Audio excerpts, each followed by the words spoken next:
Welcome back. Effective this Wednesday, Madison's first Ho-Chunk Nation Council member will resign from her seat on City Council. The third recent resignation on the board.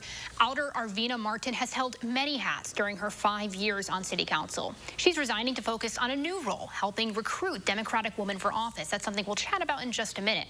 She joins me now. Thank you so much for taking a few minutes this morning. Yeah, thank you for having me.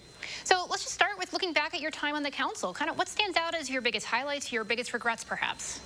The first one was working with the former Fire Chief Davis on spearheading it and putting together the CARES program, which is a kind of mental health alternative.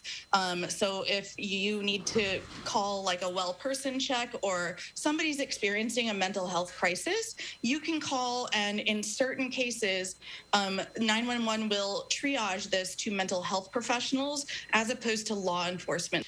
I'm really excited, or I'm really proud that we were able to change the City of Madison's flag while retaining the amazing design that was originally put forth. And we were able to take an appropriative image out, an image that does not belong to us, and keep the spirit of the flag and keep it representing this city while making sure that we're not appropriating other people's important symbols or culture. Now that you're leaving and perhaps can speak freely, are there issues that you'd like to see changed with how the council functions? I mean, we are at an interesting time.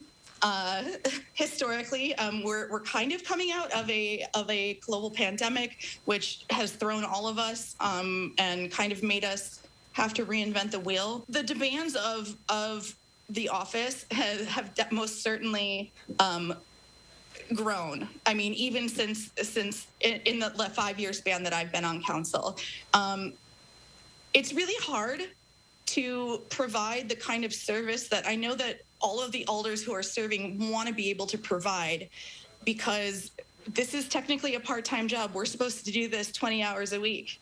And it's really hard to afford to be able to do that.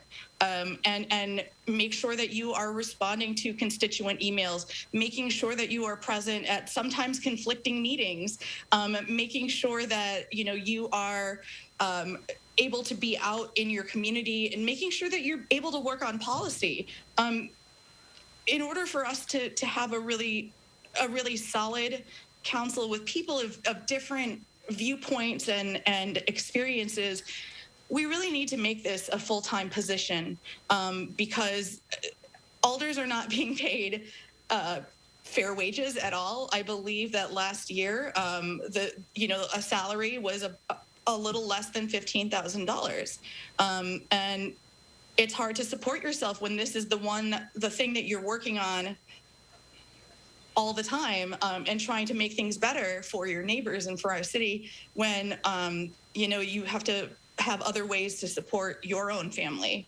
It's financially almost impossible for anybody that doesn't have a solid, savings account, like hardcore retirement, Sure. That kind of thing. And Sure. and it's sad.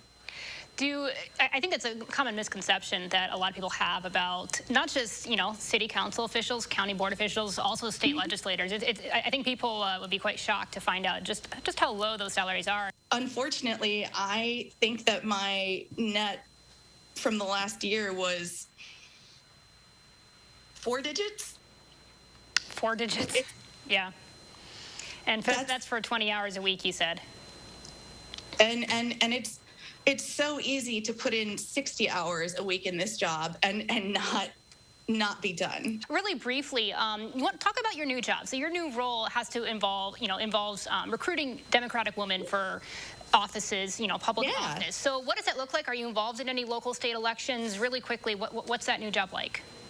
Right now, I am looking at, alums that we have across the state and who might be interested in running for seats where we don't yet have candidates. We do already have several alums who are running for various offices, from, state assembly on up to the statewide. And that's really exciting.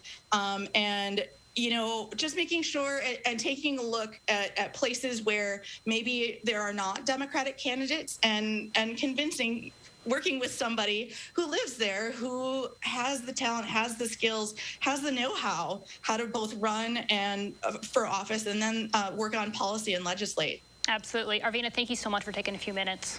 Thank you. To fill her role, people seeking to serve as interim have to apply for review by the executive committee, and the full council will make a final decision on June 7th. As always, you can recap these conversations online at channel3000.com. Thanks for joining me. I'm Naomi Coles. Enjoy your week. This has been For the Record.